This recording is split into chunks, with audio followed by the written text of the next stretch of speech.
तो वहीं प्रदेश में बढ़ते कोरोना के मामलों पर मुख्यमंत्री अशोक गहलोत की सरकार पूरी तरह से अलर्ट है और चिंतित भी है, गंभीर है। वो फिलहाल एक समीक्षा बैठक मुख्यमंत्री अशोक गहलोत कर रहे हैं। सीधा लाइव जोड़ेंगे इस बैठक के साथ। तो पहली स्लाइड में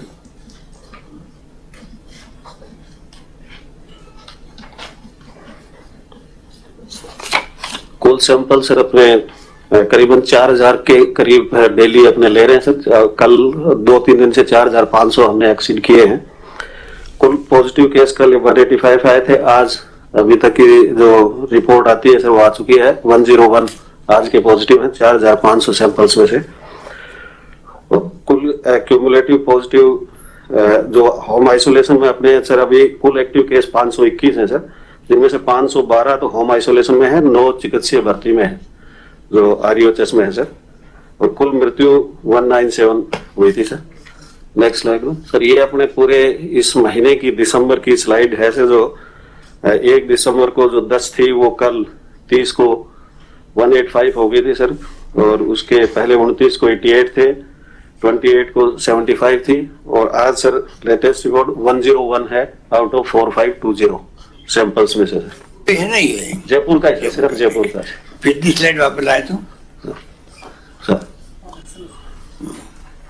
ये वापस ब्रीफ कर दो इसको। ये जो सैंपल कुल लिए थे टोटल आज तक के हैं ये 30/12 दिनांक तक है सर। ये जो आज तक के है सर टोटल सैंपल सर जब से कोरोना आया है सर। और कल आ गए आपके 26,46,345 आए कल 185 आए और कुल कम्युलेटिव पॉजिटिव आ गया 1,18,000 सर। हम भी एक कमेटी बना रखी है, उसमें हम उसको कोविड की वो बढ़ा दे रहे हैं सर। तो जो भी ऐसी बात आती है अपने कोई छिपाते नहीं सर, जितने भी आ रहे हैं हम उनको रिलीफ दे रहे हैं। और रिलीफ इसीलिए वो जो नंबर उसने दिखाया सर ज्यादा आया, वो इसी कारण से आया कि ग्रामीण क्षेत्र में मान लो उसने दवाई ली सर, कोविड तो उसका टेस्ट नहीं था पर आरटीपी कुछ भी किया उसने, तो उसको हमने मानते हुए उसको पहले पेमेंट किए हैं सर। जयपुर में जैसे हमने ये नहीं था कि भाई कोविड डेथ लेके आए या कोविड की रिपोर्ट हो, उसके आरटीपीसीआर पॉजिटिव रिपोर्ट हो, यदि उसने सीआर वो जो टेस्ट वाला एक्सरे से भी किया था और जो भी उसको पॉजिटिव लिखा और उसकी दवाई यदि हॉस्पिटल में गया उन सबको हमने दिया सर। मेरा मतलब कि कोई छिपाने नौबत आनी नहीं चाहिए, हमारे सच्चाई सामने रखनी चाहिए। उसी से कल मान लो उनको कोई बेनिफिट मिलना है उसमें दिक्कत भी नहीं आएगी उनको भी। और हमारा आगे की प्लानिंग जो है मैनेजमेंट कोविड मैनेजमेंट भी वो भी आसानी से रहती है। तो आंकड़े तो छिपाने को तुक्की नहीं है सर। मीडिया में लगातार कोई बात आती रहती है कि साहब आंकड़े छिपाए जा रहे हैं ये वो है।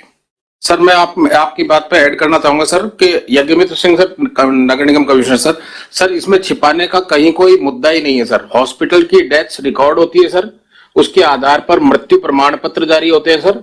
फिर वहां से जब क्रिमेशन के लिए उन बॉडीज को ले जाते हैं तो सर वहां दोबारा रिकॉर्ड होते हैं उनके डाटा। तो इसलिए ये जो बात कोई कहते हैं कि सर वो छुपा रहे हैं, ऐसा इशू है ही नहीं सर। अगर कुछ एक मामले ऐसे होते हैं जिनमें कि वो रूरल एरिया में अपनी बॉडीज डेड बॉडीज को ले जाते हैं सर, तो उसका भी रिकॉर्ड दर्ज होता है सर और उसके आधार पर वो तीनों चारों जगह से पुष्टि कर सकते हैं सर। तो जिनका भी ये कहना है कि अपन छुपा रहे हैं सर, बिल्कुल ऐसी स्थिति नहीं है। दाह संस्कार के लिए हमने आदेश करवाए थे कि नगर पालिका नगर निगम दाह संस्कार करेंगे उनके, वो चल रहा अभी तक भी सर। बिल्कुल हर एक जगह चालू है सर। और जहां जिन भी मामलों में सर जो क्रिमेशन करने की अपन ने फ्री ऑफ कॉस्ट सरकार ने घोषणा की थी सर, फ्री ऑफ कॉस्ट ही हो रहा है और अभी भी हमारी पूरी व्यवस्था है वैसे ही यथावत है सर। जो आदमी कोई नहीं कराना चाहता सर फ्री ऑफ कॉस्ट हम यहाँ पे करते हैं सर। बाकी मेंबर्स को अलाउ कर दिया था सर, बाद में उसकी प्रोटोकॉल के अनुसार है। ये डाटा कहाँ से लेते हैं? अस्पताल से, शमशान से लेते हैं, कब्रिस्तान से लेते हैं? हाँ अपने पास में सर नगर निगम में जो रिकॉर्ड है उससे लेते हैं। तीनों चीजों से तीनों चीजों से होता है। 100 अपने पास में 109 स्थान है जहां से अपने पास में हर एक प्रकार के क्रिमेशन का डाटा अपने पास अवेलेबल होता है। हॉस्पिटल से डेथ एंड बर्थ का जो डाटा है सर वो भी हर एक जगह से कंपलसरी है, वो रिपोर्ट डेली अपने पास सबमिट होती है। तो अपन अगर उनसे भी क्रॉस टैली करेंगे तो वो डाटा बिल्कुल प्रूफ है, उसमें छुपाने का कोई आधार नहीं है। छिपाने की कोई मंशा नहीं सर, पर कुछ लोग ऐसे हैं ये जो कि मान लो नगर निगम वाइज ये आंकड़े जारी कर दें कि इस टाइम में इतनी डेथ हुई, ये कोरोना से इतनी रिपोर्टेड हुई सर। कि अभी तो वो स्थिति नहीं है, अभी तो अपन तेज आगे के लिए कर रहे हैं, पर उस वक्त में अगर अपन रोज अगर जारी करते बुलेटिन तो ये और ज्यादा बेटर होता, जिससे कि ये मौका नहीं मिलता कहने का जी कि हर अस्पताल से कनेक्ट होकर CMHO बुलेटिन जारी करता तो ज्यादा ठीक रहता। चलो अभी तो ठीक है, मत करते हैं। आगे से इसका ध्यान रख लेंगे सर, जो भी होगा, भगवान नहीं करे कुछ हो। बट दोनों जो कोविड के टाइम में, कोविड के समय में सर जो जितनी भी डेथ हुई ना, तो शमशान भी आदर्श नगर में ही था और कब्रिस्तान भी वही था, तो वहां जो फिगर है वो बिल्कुल ऑथेंटिक है सर। पूरे एक पीरियड का उसमें मैंने एक डॉक्टर साहब को एक फिगर भी प्रोवाइड कराया था। जो ऑक्सीजन वाली डेथ्स हुई थी सर, उस वक्त कब्रिस्तान में तो खाली 20 डेड बॉडीज आई और शमशान में 850 आई। तो मैंने कहा ये भी कोई क्या रीजन है, ये भी अपन देख सकते हैं, स्टडी कर सकते हैं कि अपने एक तरफ ही ज्यादा कैसे हो रही है। ठीक है, ठीक है, बिल्कुल ठीक है सर। ओके, चलो नेक्स्ट, आगे चलो। नेक्स्ट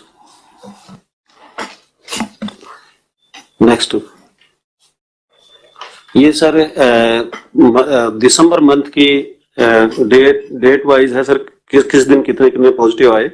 1 तारीख को 10 पॉजिटिव थे सर, जो बीच में वेरी करते रहे, कभी 26 में आए। और पिछले 3 दिन से सर 28 के बाद से, इनफैक्ट 26 के बाद से ही सर 46, 43, 75, 88 और 185 और आज 101 है सर। तो ये फिगर सर बढ़ रहा है निश्चित रूप से सर। नेक्स्ट सर, ये इसी से है सर कि 20/12 को जयपुर जिले में 83 एक्टिव केस थे सर, जो इसी 10 दिन के अंदर बढ़ के 521 हो गए सर। ऑलमोस्ट 6 टाइम्स इंक्रीज हो गया सर इसमें एक्टिव केसेस में सर।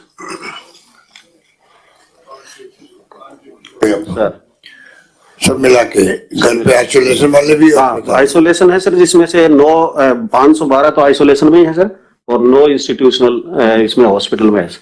तो 20 दिसंबर से लगा के सर अगर 30 तक 10 दिन में ही सर आपके 83 से बढ़ के 521 हो गए सर तो एक प्रकार से ये वार्निंग हम लोगों को है सर वार्निंग है,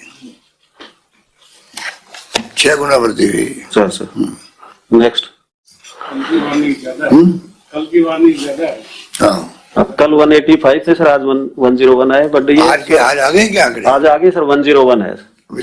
4520 सैंपल लिए थे इसमें। शाम तक तो पता नहीं, रिपोर्ट शाम तक आई ना पूरी तो नहीं सर। वो एक सुबह 10 बजे आती है, एक 12 बजे आती है सर, डेली यही फिगर है सर। एक सुबह 10 बजे जो रात को जैसे शाम से शुरू करते हैं, 2 बार आती है सर हमारे पास में CMHO 1 के यहाँ। तो वो उसमें से फिर जैसे ऑलरेडी कई बार जैसे पहले पॉजिटिव आदमी होता है, वो दोबारा सैंपल लेता है, वो भी पॉजिटिव आता है। तो नंबर 101 आज का फिगर है सर। 4520 सैंपल लिए गए थे उसके अगेंस्ट। सैंपल भी कम ले रहे हैं, क्या बात है, सैंपल बढ़ाए नहीं, इसलिए तो बढ़ रहे केस। जैसे पहले अपने शायद 3000 के आसपास थे, उसको 4500 कर दिया सर। अब और बढ़ाएंगे इसको 6-7 हजार के करीब। बढ़ेगा तो ये केस बढ़ते ही जाएंगे, रुकेंगे नहीं आपके। सैंपलिंग बढ़ाने के लिए खास सैंपलिंग बढ़ी नहीं, इसलिए तो फिर डोर टू डोर सैंपल बढ़ाएंगे। हाँ, और भी बढ़ाएंगे सर। वो 500 का पर 10 मिलियन दिया था, उसको तो हमने अचीव कर लिया उसको। अब चूंकि बढ़ रहे हैं सर, तो निश्चित रूप से पहले से 7-8 हजार तक ले गए थे, तो 7-8 तक उसको बढ़ाना ही पड़ेगा। बिल्कुल करेंगे सर इसको। अब तो अपने कोविड असिस्टेंट, कोविड कंसल्टेंट वगैरह आदमी भी ले लिए हैं सर, तो स्टाफ की भी मैं समझता हूँ कि कमी का है। कार्यकाल वापस बढ़ा दिया, CHO वगैरह वापस लगा दी, इसलिए कार्यकाल बढ़ा दिया। हाँ, जो सैंपलिंग के लिए लगे रहे, सैंपल नहीं लगे तो केस पेंडिंग हो। बिल्कुल सही सर, बिल्कुल बढ़ाएंगे। सैंपल दवाई सब, हाँ वो दवाई दे रहे हैं, दवाई का ये सर। नेक्स्ट सर, ये सर हम थोड़ा एरिया वाइज रखते हैं, क्योंकि ज्वाइंट एक्शन टीम बनाई हुई थी, उनके फिगर्स के अनुसार से ऐसे तो थाने वाइज ये अपने करते हैं सर। तो इसमें तो मुख्य रूप से जो एरिया जो है सर, मानसरोवर है, वैशाली नगर है, इनमें थोड़े से पॉजिटिव ज्यादा आ रहे हैं सर वर्तमान में। इनके ये जो है सर मानसरोवर में है, ये सोडाला है, तो ये एरिया सर जो सी स्कीम वगैरह ये पूरा इसमें सोडाला में इंक्लूड करके यहाँ पे सबसे अधिक तो वैशाली नगर लग रहा है सर। जहाँ 72 केसेज है आपके सर मानसरोवर में 51 है आपके, और सोडाला में 50 है, 50, 51 और 72। वैसे तो 35 भी है आपके। पूरे महीने के दौरान है सर, दिसंबर महीने का है सर। ये एक माह में जो आए थे उन सबको क्षेत्रवार हम इसलिए रखते हैं, थोड़ा सा हमारे को आइडिया रहे सर, कहीं जो 23 भागों में जैसे हमने डिवाइड कर रखा है। टोटल जो एक्टिव केसेज है उनका फिगर है ना? नहीं सर, टोटल पॉजिटिव जो आए थे सर, इसमें से कुछ नेगेटिव भी हो गए सर। 14 दिन बाद जो रिकवर होके अपने उसको नेगेटिव में डाल देते तो मिला के हैं। ये तो अब तक इस महीने में दिसंबर में जो पॉजिटिव केसेज आए उनका फिगर है सर ये सर। आपके पुराने शहर में कम आए थे, बाहर वाले में ज्यादा है। इसमें एक सुझाव ये था कि सर कंपैरेटिवली जहाँ ज्यादा केसेस देखने को मिल रहे हैं वो बहुत स्कैटर्ड इलाका है, बहुत फैला हुआ, और जो डेंस इलाका है जैसे जयपुर का 4 दीवारी, उसमें जौहरी बाजार में देखने 4, माणा चौक में 7, तो कहीं ऐसा तो नहीं है कि हमारा जो टेस्टिंग पैटर्न है उसमें कहीं गलती हो, हम डेंस इलाके में कर नहीं पा रहे टेस्ट?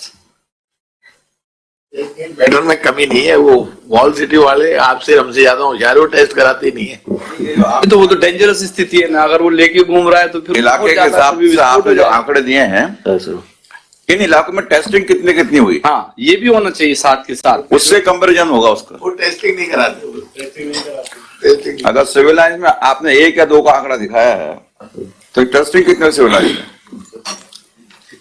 उससे कंपैरिजन होगा। टेस्ट तो वो कराता है सर जो जिसकी तकलीफ होती है, अननेसेसरी तो टेस्ट कराता ही नहीं, अच्छे से आदमी क्यों कराएगा टेस्ट? कराना थोड़ी बहुत कोई सर्दी जुकाम वगैरह होता है सर, वो टेस्ट कराता है। और प्लस यदि जैसे जो लोग बाहर, फिर आप जबरन भी कैसे कर लोगे सर? हम जबरन तो सिर्फ अपन भी कैसे कर लेंगे, वो नहीं मानेगा तो अच्छा थोड़ा ना लगेगा। हम तो नॉर्मली सर जैसे रेलवे स्टेशन, बस स्टैंड, यहाँ से सैंपल रैंडम सैंपलिंग करते हैं सर, जो प्रयास करते हैं। बाकी जो कॉन्टेक्ट ट्रेसिंग में आते हैं उनके घर जाके हम प्रयास करते हैं कि भाई आपके जो वो पॉजिटिव आया था आप टेस्ट सैंपल कराए। बाकी चूंकि यहाँ पर प्राइवेट लैब्स भी सर काफी संख्या में है, तो इसलिए उसमें होता है सर। नेक्स्ट का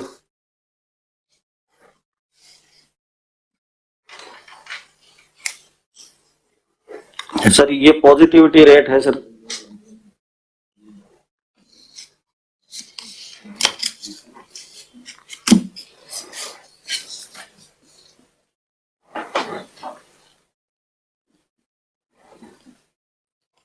ये सर पिछले 15 दिन की जो पॉजिटिव केसेस है सैंपलिंग के हिसाब से पॉजिटिविटी रेट थी सर, जो कल बढ़कर 4.09 हो गई थी सर।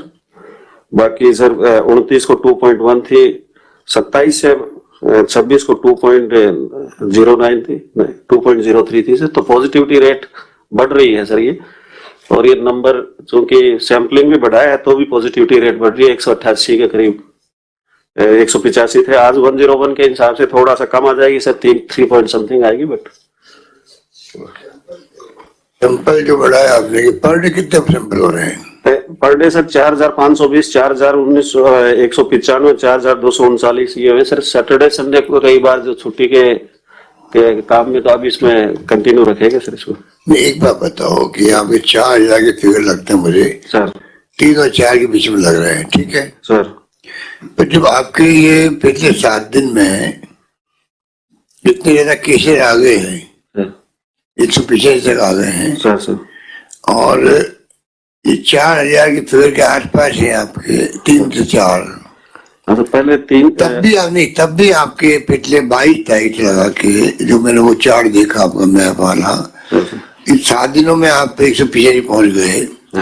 तो क्या आपके दिमाग में ये बात नहीं आती भाई कि जब 4000 में 185 पहुंच गए हैं, इसका मतलब है कि जो संक्रमित लोग हो रहे होंगे तो ज्यादा संख्या बढ़ाएंगे तो मालूम पड़ेगा कि 185 या 300 है या 350 है, क्या मालूम पड़े। जब आप 4000 भी आसपास में चल रहे और मंत्री जी कह रहे थे, तो 4000 के 4239, 4195, 4520 और 185 आ गए, तो क्या आपको 10,000 15,000 नहीं करने चाहिए सैंपल? बिल्कुल सर, बढ़ाएंगे सर। पहले 2000 समथिंग थे तो उसको बढ़ा के। तय कौन करता है आपके? तय कौन करता है कि कितने सैंपल लेंगे?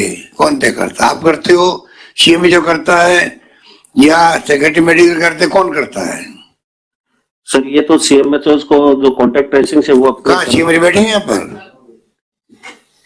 बोलिए। सैंपलिंग सर इस तरह से नियुक्ति की कोई टारगेट फिक्स से आता है। सैंपलिंग की टीम जाती है सर हमारे यहाँ से, जैसे कोई टीम रेलवे स्टेशन पर, एयरपोर्ट पर, बस स्टैंड पर, स्कूलों के लिए रैंडम सैंपलिंग, डिस्पेंसरी पर, आरयूएचएस हॉस्पिटल में एसएमएस की 8 जो है ब्रांच, उन पर इस तरह से सैंपलिंग की, और ब्लॉक स्तर पर सीएससी पीएसटी पर इन पर टीम बैठाई जाती है सर। ये सैंपल लेते हैं सर। तो कभी सैंपलिंग में ये अब हमने निर्देश जारी किए हैं कि सैंपलिंग को और बढ़ाने के लिए सब डिस्पेंसरी पर। तो सर ये जो कॉन्टेक्ट ट्रेसिंग पकड़ में आते हैं वो सैंपलिंग मेन होती है, और जो पीएससी सीएचसी पर अस्पताल में आते हैं वो होते हैं, और जो ट्रेवलर बाहर जाते हैं या वो सिम्टम टेस्ट कराने आता है उनकी सैंपलिंग होती है सर। वो तो सब आपके फॉर्मूले हैं, ये जो आपने बना रखा है सिस्टम एयरपोर्ट का या बस जो भी आप बता रहे हो। सवाल ये जब आपके 182 185 से आगे केसेज, तो आपने सैंपल क्यों नहीं बढ़ा पा रहे हो? आप आगे मालूम तो पड़े हमें भी क्या स्थिति है। तो आज राजस्थान में सिर्फ जयपुर एकमात्र जगह ऐसी जहाँ पर बहुत ज्यादा केसेज आ रहे हैं। तो कुछ तो कारण रहा होगा कि जब से पिछले 15-20 दिन से अगर जो केसेज आए थे पूरी अगर ट्रेसिंग होती उनकी, ट्रेसिंग के बाद में उनके मोहल्लों के अंदर एरिया में अगर मान लो अपन ज्यादा सैंपलिंग करते, 4000 जगह 8000 सैंपलिंग होते, तो आपको अंदाज लगता है कि भाई हम किस दिशा में जा रहे हैं। अगर आप 4000 सैंपलिंग में बढ़ते जा रहे हो तो इसका मतलब है कि अगर सैंपल बढ़ाएंगे तो अवश्य भावी है कि आपके सैंपल में ज्यादा मामला आएंगे। वो ये राजधानी है देश की, राजस्थान की, समझ लीजिए आप लोग, इसको आप हल्के में मत लीजिएगा। अब दिल्ली में देखने क्या हो रहा है वहां पर, दिल्ली में पूरे सभी तरह से वहां पे बैन लगा दिए गए हैं। तो आप सब बैठे, अधिकारी लोग बैठे हैं, सीओ बैठे हैं आपके नगर निगम के, आप हेल्थ डिपार्टमेंट आप लोग हैं, जिला कलेक्टर, पुलिस प्रशासन, सबको मिला के बुलाया इसलिए गया है कि हम किस ढंग से सबको मिल करके, और बल्कि आपके अधिकारी बाकी बैठे हुए हैं, LIC के भी और बाकी सभी लोग। तो कैसे आप प्लानिंग जयपुर की करो कि जयपुर में ये ट्रेन रुके? जी सर। ट्रेन रुकने का मतलब है कि जब पहले आपने रामगंज में किया था काम, उसी ढंग की अगर गंभीरता नहीं होगी जयपुर में तो नहीं रुकेगा ये। और ये कोई हाथ से निकल गया ना, तो लंदन उदाहरण है देश के, दुनिया के अंदर। लंदन में क्या हो रहा है, हाहाकार मचा हुआ है, जर्मनी में हाहाकार मचा हुआ है, अमेरिका में 55 लाख आ रहे पर डे अमेरिका में। आप कल्पना कीजिए अगर ये हाथ से निकल गया तो आपके सब हाथ पे फूल जाएंगे आप लोगों के, कुछ नहीं कर पाओगे आप लोग। निश्चित आपकी ड्यूटी थी सीएम में जो की, तो सर निश्चित तौर से हम सैंपलिंग संख्या और बढ़ाएंगे सर। इसको हम 8 से 10,000 तक पर डे तक लेके जाएंगे सर। ठीक है सर, थैंक यू सर।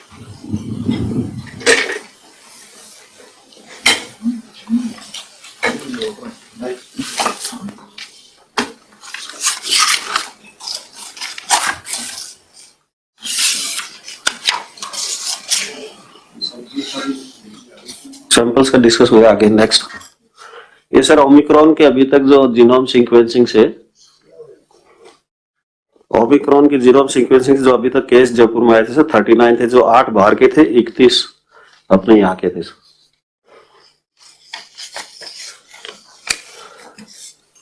31 भी वही है कलेक्टर साहब, जो बाहर से आए ना, उनके जो उनसे पॉजिटिव हुए, हाँ कॉन्टेक्ट, हाँ उन्हीं के ट्रेसिंग से पॉजिटिव हुए हैं। वो अफ्रीका से एक फैमिली आई थी, उन्हीं के हैं सर, पर वो ये लोकल है, 8 बाहर से थे, विदेश से आए व्यक्ति थे, ये उनके संपर्क में थे। संपर्क में अंतर राज्य से जो आए ना सर, उनके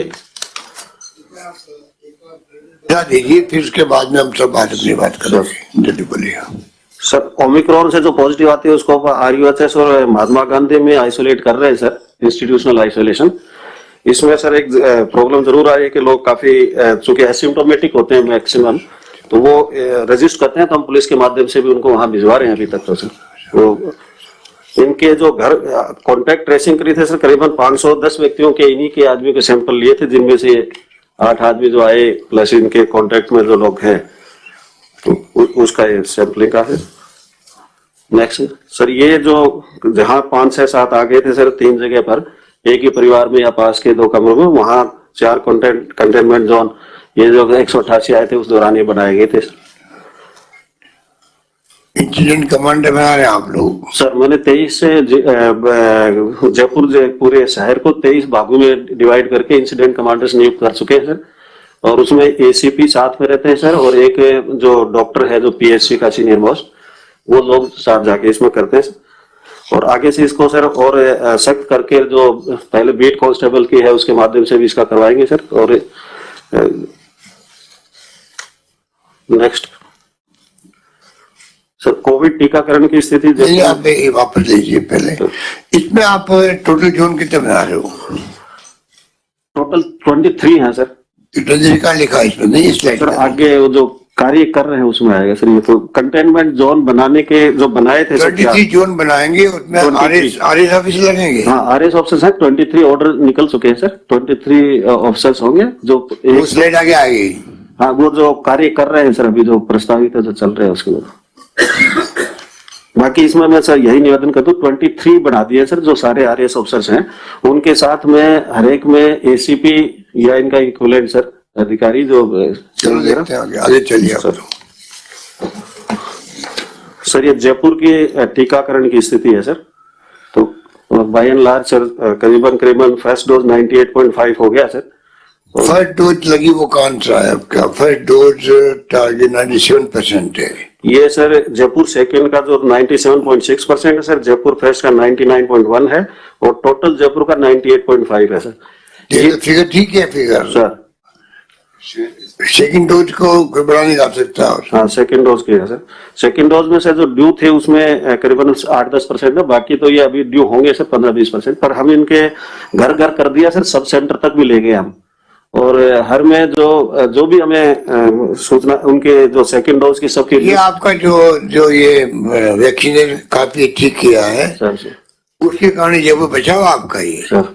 हाँ वो मतलब ऐसी तो विस्फोट हो जाता, क्योंकि ये पूरी दुनिया के अंदर निश्चित हो चुका है कि यहाँ वैक्सीनेशन है, केसेस आ रहे हैं परंतु सीरियस नहीं होते वो।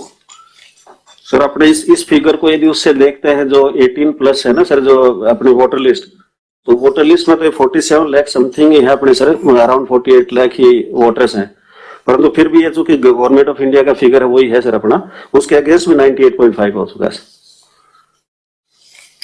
तो ये सर हमने क्या है कि सर हर घर घर जाके सब सेंटर तक भी हमने पहले ही शुरू कर दिया था सर हमने। और जैसे वो कहता है सर कि पहले अपने घर घर का बाद में आता, पर हमने सब सेंटर पर लेकर क्योंकि ज्यादा किसी के वो आ नहीं रहे थे सर कि आफ्टर जो है ना वैक्सीनेशन के इफेक्ट्स, तो इसलिए हमने पहले से ही उनको, और सरपंचों वगैरह को भी यहाँ के यूनियन के अध्यक्ष वगैरह थे तो मैंने बुला के उनसे, उन करीबन 10 सरपंचों ने मेरे को दिया भी सर कि हमने हमारा लगभग 100% कर दिया। कुछ 2-3 है तो मैंने कहा उनको घर के में करा देंगे, अब कंपलसरी कर रहे हैं कि साहब इनको कंपलसरी कर दो, तो काफी हद तक सर गाँव में भी इसका ठीक हुआ। ये सिर्फ शहर का है देहात का भी? ये सारा है सर जयपुर जिले का है। जिले का है? पूरा जिले का है। जयपुर 1 और 2 का क्या मतलब? सर ये जयपुर डिस्ट्रिक्ट को 2 भागों में डिवाइड कर रखा है sir medical point of view से। देहात का नहीं, दोनों में देहात भी है अर्बन भी है सर। ये जो गोपालपुरा बाईपास से सर जो निकलता अपने जयपुर में, तो उसके जो टूवर्ड्स एयरपोर्ट साइड में तो जयपुर सेकंड में है सर, और टूवर्ड्स जो अपने सेक्रेटरिएट या इधर है ये जयपुर 1 में, और इसी अनुसार सर जैसे आगे ये अपने दिल्ली रोड वगैरह है ये जयपुर 1 में आ जाता है सर चौमुंदी में, और बाकी जयपुर 2 में आ जाता है। चलिए आप आगे चलिए। नेक्स्ट सर, ये जिले में कोविड अस्पतालों में बेड वेंटिलेटर की उपलब्धता है सर, उसका फिगर दिया है सर इसमें। तो अपने पास में अभी तो सर पर्याप्त है।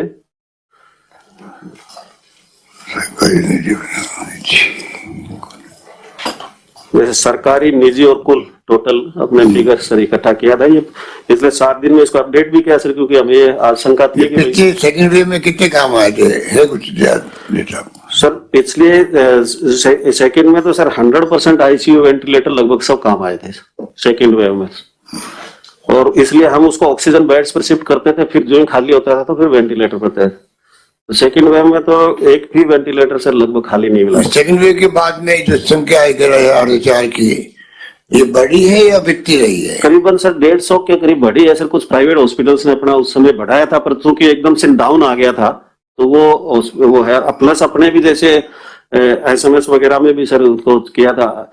इसमें RUHS में भी 305 कर दिया सर अब अपने, तो थोड़ा सा वो बाद में चूंकि वो फिर एकदम से डाउन आ गया था तो फिर बढ़ाए गए। नेक्स्ट सर, ये ऑक्सीजन की अपनी स्थिति मतलब काफी मैं समझता हूँ कि सर काफी ठीक होगी। जो हमारे पहले तो 9+2 11 ही थे जो प्राइवेट ही थे सारे जिससे हम लाते थे। अब ये जैसे सर SMS हॉस्पिटल में पहले था ही नहीं, LMO भी बाद में ही लगाया था सर, लास्ट में ही लगाया था। उसमें भी सर 22 स्वीकृत थे जिसमें से 17 हो गए हैं। तो मैं समझता हूँ RUHS में भी सर इसी प्रकार से सुप्रिंटेंडेंट साहब बताएंगे, लगभग 2 LMO लगा दिए, 20-20 स्केल के ऑक्सीजन प्लांट्स भी लग रहे हैं sir, separation air separation unit से। जिला अस्पताल CHC में 10 से कार्य प्रगति पर सिर्फ 5, 1 6, 1 7, 1 8 ही है सर, जो कि शीघ्र ये तो सैनिक अस्पताल का है सर।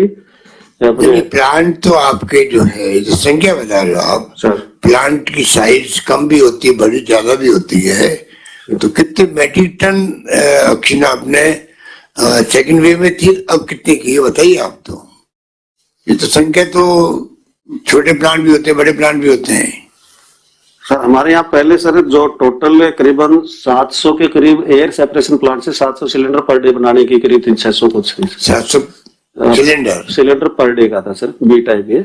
और उसको जो लिक्विड से जो आ जाती थी तो हमारी बोटलिंग कैपेसिटी करीबन 11,000 समथिंग थी सर, 11-12। किसको मालूम हो सकता है पर कि प्लांट कितने मेट्रिक टन पहले थी अब कितनी है? राजस्थान के बारे में फिगर होंगे शायद इनके बारे। जी सर, इसमें अपना जो वेव 1 में डिमांड अपनी पीक गई थी सर, 119 MT अपन ने यूज किया था सर। वेव 2 में बढ़ के अपना 406 पर हो गया था, और आपने जो इंतजाम करा रखे थे वो 500 से ज्यादा थे, इसलिए अपने यहाँ पोजीशन टाइट थी, लेकिन कहीं भी ऐसी क्राइसिस नहीं आई कि उसकी वजह से कोई दुर्घटना हो। अभी जो लास्ट आपने सर जो अपना 17 दिसंबर तक जो आपने इनॉग्रेशन कर दिया, जो ऑपरेशन में आ चुके हैं और जो कंसंट्रेटर फील्ड में है, सारे मिला के अपना 1000 MT अब हो चुका है सर। जयपुर में हमारा करीबन सर 2.2 के करीब फिगर जो पहले से था उसमें हो रहा, मतलब डबल तो हो ही गया सर। नेक्स्ट ये सर जैसे अपने कंसंट्रेटर और सिलेंडर्स का जो हमने स्टॉक टेकिंग किया था कि भाई किसी प्रकार से बाई चांस वो हो तो हमारे पास में सूचना रहे सर, तो अभी सर कंफर्टेबल हैं। कंसंट्रेटर्स भी जैसे पहले 0 ही था सर, तो अब कंसंट्रेटर्स भी काफी संख्या में है सर अपने पास में। ऑफिशियल भी 3466 हैं और प्राइवेट में भी 1927 है। तो सिलेंडर है 12,000 आपके और कंसंट्रेटर है 5,000। ठीक है। नेक्स्ट सर, ये मैं निवेदन कर रहा था कि हमें जो कार्य कर रहे हैं अभी, जैसे JET को 23 भागों में जो जयपुर शहर को, प्लस सारे जो सब डिविजनल में जो ग्रामीण क्षेत्र में SDM है वो ऑलरेडी इंसिडेंट कमांडर हैं, उनका काउंटर पार्ट DYSP उनके साथ है सर, प्लस BCMHO वो जो अधिकारी रहेगा। तो 23 तो ये अपने शहर को हमने डिवाइड किया सर।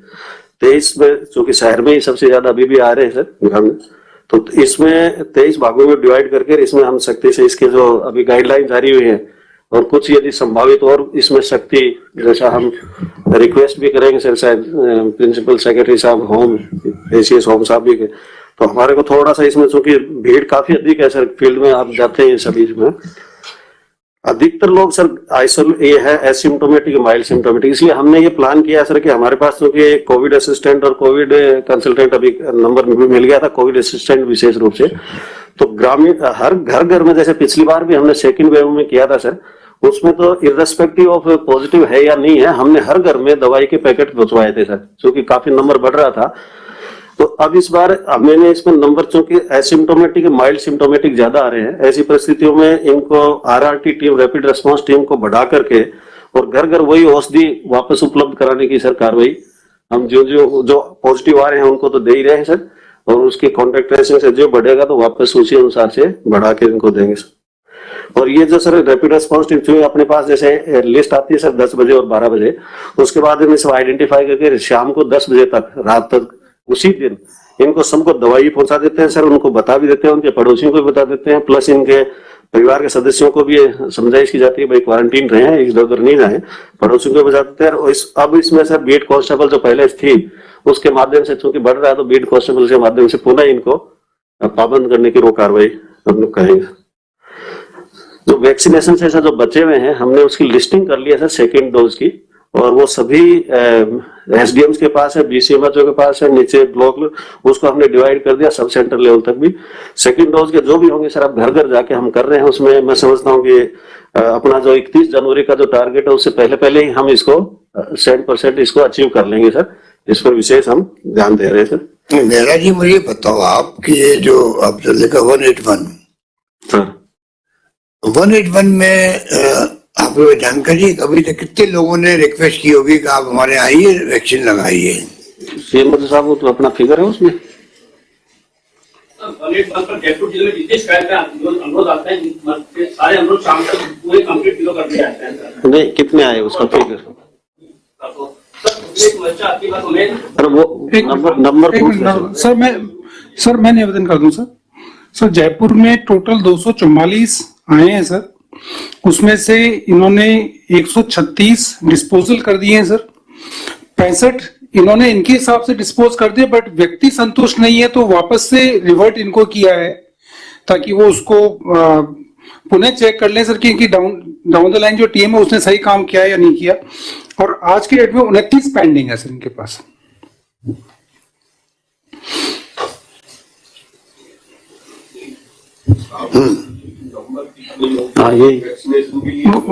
उसी की बात कर रहा हूँ मैं।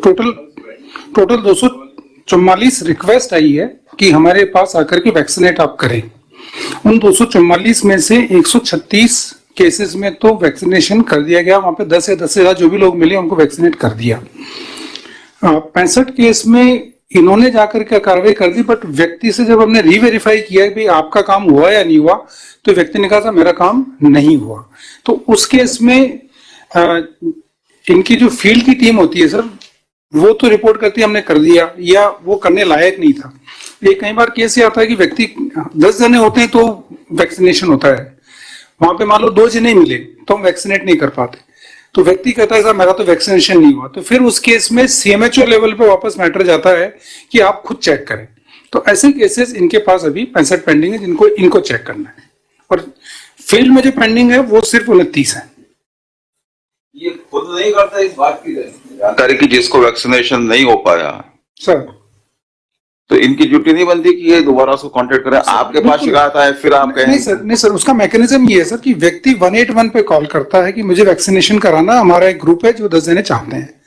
181 वाला जिला लेवल पे सभी जिलों में जो जिला स्तर इनका कंट्रोल में वहां बताता है, वो फिर फील्ड में बता करके व्यक्ति नियत कर देता है कि भाई ये वैक्सीनेटर जाएगा वैक्सीनेट करने के लिए। वैक्सीनेटर जाकर जब वैक्सीनेट करता है वापस से रिपोर्ट करता है through district control room to 181। Verification काम सर 181 करता है क्योंकि वो थर्ड पार्टी है सर। वो व्यक्ति तो खुद तो कह देगा मैंने सेटिस्फाई किया है, बट 181 से फिर मुख्यमंत्री हेल्पलाइन से कॉल जाता है वापस। जी मैं तो ये पूछ रहा हूँ जो आपने कई बात कही कि मान लीजिए 10 को वैक्सीनेट करना होता, 2 है तो नहीं करके आता, कारण तो समझ में आ गया, लेकिन फिर क्या डिपार्टमेंट की जिम्मेदारी नहीं कि उन 2 के लिए फिर व्यवस्था करे? आप ही के पास आदमी दोबारा आवे और फिर इनको आप खबर करो?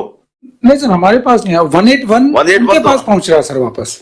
इनको खुद ही उसको फॉलो करना चाहिए ना। बिल्कुल सर बिल्कुल, ये सही है सर। बिल्कुल आपने देखिए सर ये उसको फिर ऑल्टरनेटिव गाइड कर जैसे मान लो सीएमओ साहब यही कह रहे हैं कि जैसे मान लो अपने 2 बच गए तो उनको फिर सेकंड डोज मान लो ड्यू है उनका, तो उनको यही कांटेक्ट करें भाई आपको कब करना है कि हम कब कर पाएंगे, उसको दोबारा कंप्लेंट दर्ज कराने की क्यों जरूरत पड़े? कंप्लेंट नहीं दर्ज कराते से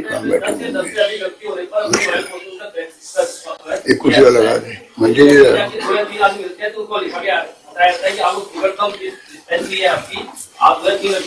अपना वैक्सीन कराएं तो वो कहाँ करते हैं उनकी वो दोबारा डालते हैं हमारे घर पर ही वैक्सीनेशन कराया जाए। अब 2-3 लोगों का 10 या 10 से अधिक लोग होने पर वैक्सीनेशन घर पे कर देते हैं।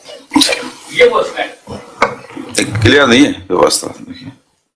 ये जो मैं पता नहीं आप क्या जवाब दे रहे हैं कि अवेयरनेस कितना है पब्लिक के अंदर, ये जानने के लिए मैंने पूछा कि जो हम लोग 181 को कहते हैं 10 लोग अगर हमारे पास है तो आप आइए, एक तो 181 में आप इतना कर रहे हो प्रॉब्लम की, वो तो ठीक है, फिर बता रहे होंगे इतने कितने लोग होंगे जिनको अपन ने रिसीव किया है, जो लोग 10 लोग इकट्ठे कर चुके हैं, ऐसे कुछ लोग आ रहे हैं कि अवेयरनेस है लोगों के अंदर इस बात? सर है 244 केसेस जयपुर में, 244 शिकायतें 181 पर आई है, मतलब उनकी रिक्वेस्ट आई है। अच्छा, जिसमें से 136 तो डन कर दी थी जो संतोष भी थे, 65 में भी किया, परंतु जिसको जैसे वापस 181 से फोन किया तो वो सेटिस्फाइड नहीं थे, जो कि सीएमएचओ से हम दोबारा चेक करा रहे हैं।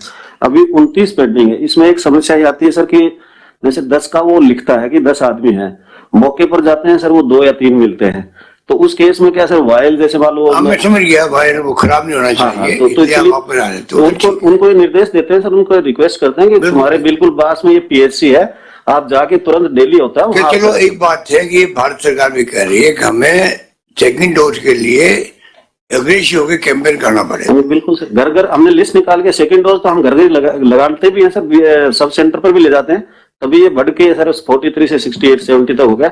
और ये हम सर 31 जनवरी से पहले हर हालत में कर ऐसी भी स्थिति आएगी थर्ड वेव की, पर अगर आप वैक्सीनेशन है पूरा तो एटलीस्ट ये बिल्कुल प्रूफ है कि ज्यादा भर्ती नहीं होना पड़ेगा और ज्यादा लोग मृत्यु नहीं होगी, घर पे जगह काम चल जाएगा। ये पूरी दुनिया में ही हो रहा है। यहाँ पे भी जो डॉक्टर्स लोग कहते रहते हैं कि जहाँ केसेस आ रहे हैं अभी तक भी, डॉक्टर भंडारी बैठे होंगे वो बता सकते हैं कि अभी जो आए वो वैक्सीनेटेड केस हैं अथवा दूसरे, बता दीजिए आप। सर मैं छोटा सा एक प्रेजेंटेशन देना चाहूंगा सर, कि आपने बिल्कुल सही कहा कि अभी पूरे विश्व में ओमिक्रॉन के साथ साथ डेल्टा वेरिएंट भी अभी सक्रिय है सर, और वैक्सीनेशन के कारण ही हमारी जो अभी बहुत अच्छी स्थिति है और पेशेंट्स के अंदर कॉम्प्लिकेशंस नहीं है।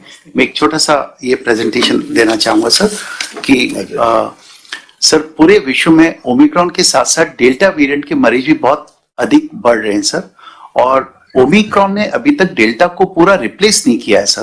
तो इसका तात्पर्य है सर कि जो हमारे यहाँ पे भी जीनोम सीक्वेंसिंग हुई है सर, उसमें अभी भी करीब 60% डेल्टा आ रहे हैं। बट सर जो डेल्टा का हमने कॉम्प्लिकेशंस और जो घातक साइड इफेक्ट सेकेंड वेव में अप्रैल और मई में देखे थे वो अभी देखने को नहीं मिल रहे हैं सर। खुशी ये है कि सर डेल्टा के पॉजिटिव केसेस को भी अभी ऑक्सीजन की और वेंटिलेटर की रिक्वायरमेंट नहीं है। ये इनडायरेक्टली कंफर्म करता है सर कि वैक्सीनेशन से हमको बहुत फायदा मिला है सर। और बेसिकली WHO ने भी ये कहा है कि वैक्सीनेशन के द्वारा ही डेल्टा के हम साइड इफेक्ट्स को बचा सकते हैं। दूसरा सर एक ये इंपॉर्टेंट हुआ है सर कि अभी जो R नॉट वैल्यू है, R वैल्यू का मतलब ये होता है सर कि एक इन्फेक्टेड व्यक्ति कितने लोगों को इन्फेक्ट कर सकता है। अगर ये R वैल्यू 1 से अधिक होती है, इसका मतलब एक पेशेंट से अधिक लोग इन्फेक्ट हो सकते हैं। इसको हमें R को 1 के नीचे रखना है सर। तो अभी चूंकि हमारे देश की R वैल्यू 1.122 हो गई है, तो हमें बहुत केयरफुली रहने का है, और इसको हम रिड्यूस नीचे सर हम सिर्फ वैक्सीनेशन के द्वारा ही ला सकते हैं सर। और डेल्टा वेरिएंट अभी भी थोड़ा सा सक्रिय है, इसलिए हमें वैक्सीनेशन को और आवश्यक करना है सर। मैं आपने जो यूएसए की डेथ का उदाहरण दिया था, मैं यहाँ देना चाहूंगा सर। कल अमेरिका में 5,72,000 केसेस आए थे और 1300 डेथ्स हुई सर। फ्रांस में 2 लाख केसेस आए, 180 डेथ हुई। यूके में 1,89,000 पेशेंट आए और 332 डेथ हुई। और स्पेन में 1,61,000 पेशेंट और 74 डेथ्स हुई। Number of cases second wave से इन कंट्रीज में भी बढ़े हैं, बट डेथ्स बहुत कम हुई है। ये वैक्सीनेशन के कारण ही पॉसिबल हो पाया है सर। नेक्स्ट सर एक और था सर, महाराष्ट्र में कल ओमिक्रॉन की एक डेथ हुई है सर। हमने इनका डिटेल्स पता किया सर। ये कोइंसिडेंटली सर एक हार्ट डायबिटिक और स्ट्रोक के पेशेंट थे सर। कोइंसिडेंटली इनमें ओमिक्रॉन पाया गया, but cause of death was heart attack और डायबिटीज था सर, और उसमें और भी उनमें कई कोमॉर्बिड कंडीशंस थी। नेक्स्ट हाँ, एक सर अभी एक लेटेस्ट ICMR के डायरेक्टर जनरल का भी एक बहुत अच्छा स्टेटमेंट आया सर कि वैक्सीनेशन मस्ट है। Vaccine modifies the disease but it doesn't prevent the disease. It means vaccine disease की ग्रेविटी, कॉम्प्लिकेशंस और सीरियसनेस को कम करता है, बट ये प्रिवेंट नहीं करेगा। अतः इस स्टेटमेंट से जो कोविड अप्रोप्रिएट बिहेवियर की महत्ता बढ़ जाती है। दूसरा सर, कल ही आईसीएमआर के डायरेक्टर जनरल का एक स्टेटमेंट आया सर कि ये 8 से 9 महीने तक शरीर में एंटीबॉडी का प्रेजेंस उन्होंने काफी डॉक्यूमेंट किया है, तो ये भी एक वैक्सीनेशन का अच्छा इफेक्ट देखने को मिला है सर। नेक्स्ट सर, हैदराबाद से काफी स्टडीज आई है sir. Next slide. Basically sir Covaxin supported काफी स्टडीज हुई है सर, और ये काफी इफेक्ट पाया गया है सर कि बच्चों में वैक्सीन का कोई भी साइड इफेक्ट नहीं पाया गया है सर। जो फेज 3 और फेज 2 और 3 की जो कोवैक्सीन की ट्रायल है जो 3 तारीख से हम शुरू करने वाले हैं सर, और सभी बच्चों में 15 से 18 वर्ष के बीच में टीकाकरण अवश्य कराएं सर। एक और स्टैंडर्ड उनका आया है सर कि बच्चों में 2 गुना ज्यादा हर्ड एंटीबॉडी इस कोवैक्सीन वैक्सीन के द्वारा पाई गई है सर। दूसरा सर, कोवैक्सीन की जो 2 डोजेस बच्चों में लगेगी 3 तारीख से सर, उस स्टडी में यह पाया गया है कि बच्चों में 2 डोजेस लगने के बाद 95 to 98% सीरो कन्वर्जन हो जाता है सर। इसका तात्पर्य है सर कि बच्चों में वैक्सीन के बहुत अच्छे रिजल्ट्स देखने को मिले हैं, जिसको हमें 3 तारीख से बहुत एनकरेज करना पड़ेगा। एक छोटा सा ऑब्जर्वेशन और आया सर जो बच्चों के वैक्सीनेशन के संबंध में, कि 50% बच्चों में जैसे दूसरे वैक्सीन लग रहे हैं, मामूली बुखार की हरारत और चिड़चिड़ापन या कुछ देखा गया, बट वो 24 आवर के अंदर खत्म हो गया। एक सर बहुत अच्छी न्यूज ये है सर, अभी आज सुबह ही मैंने कंफर्म किया सर, ये नई तरह की जो ड्रग्स अवेलेबल है कोविड की, पैक्सलोविड, सोट्रोविमैब जो कि एंटीबॉडी कॉकटेल है, सबसे आखिरी वाली सर मोलनुपिराविर की सर, ये ड्रग सर हमारे जयपुर में भी कल से अवेलेबल हो जाएगी। मैंने आज सुबह सिप्ला कंपनी भारत में इसको मार्केट करेगी सर, और ये इवन हमारे प्रदेश में से मोलनुपिराविर 800 मिलीग्राम की ड्रग है, जिसमें 200 मिलीग्राम का कैप्सूल आता है सर। 2 कैप्सूल सुबह, 2 कैप्सूल शाम को 5 दिन तक दिए जाने हैं। कंपनी से पता लगा सर कि 5 दिन के कोर्स का कॉस्ट करीब 2000 रुपया होगा, तो ये एक गिवन सर्कमस्टांसेस में एक थोड़ा सा अच्छा फीलिंग है सर। नेक्स्ट सर, एक ये बहुत इंटरेस्टिंग फैक्ट है सर कि कुछ देशों में बहुत स्ट्रिक्ट प्रतिबंध है, कुछ देशों में प्रतिबंध बहुत कम है सर। सो एक ये डिफरेंस इन स्ट्रेटेजी है सर। कुछ देशों में प्रतिबंध हल्के हैं सर, जैसे यूएस, इंग्लैंड, इटली और स्पेन में, और उन कंट्रीज का ये मानना है सर कि ओमिक्रॉन एंडेमिक की तरफ बढ़ रहा है, ये एक वैक्सीन का कार्य कर रहा है, अतः ये अगर इन्फेक्शन कर भी देता है तो इम्यूनिटी बढ़ाएगा। एक थोड़ा सा स्ट्रेटेजिकल कंट्री वाइज डिफरेंस है sir, and they say that beginning of endemic implementing looser restriction and letting the new variant run into course। तो एक जस्ट कुछ कंट्री जहां पे रिस्ट्रिक्शंस कम है सर, उनका ये ऑब्जर्वेशन है sir. Next, so ultimately sir ये कंफर्म्ड है सर कि वैक्सीनेशन से डेल्टा वेव जो कि अभी तक हमारे नंबर ऑफ केसेस में 60% है सर, बट हमें सेकेंड वेव के कॉम्प्लिकेशंस नहीं दिख रहे हैं, वो 100% कंफर्म करते हैं sir. Most of the international studies में कंफर्म हो गया है कि फर्स्ट डोज से प्रोटेक्शन 50 to 60% होता है, सेकेंड डोज से प्रोटेक्शन 70 to 80% तक हो जाता है, और जो हम प्रिकॉशनरी या थर्ड डोज लगाएंगे सर, उससे प्रोटेक्शन हमारा 90% से प्लस हो जाएगा।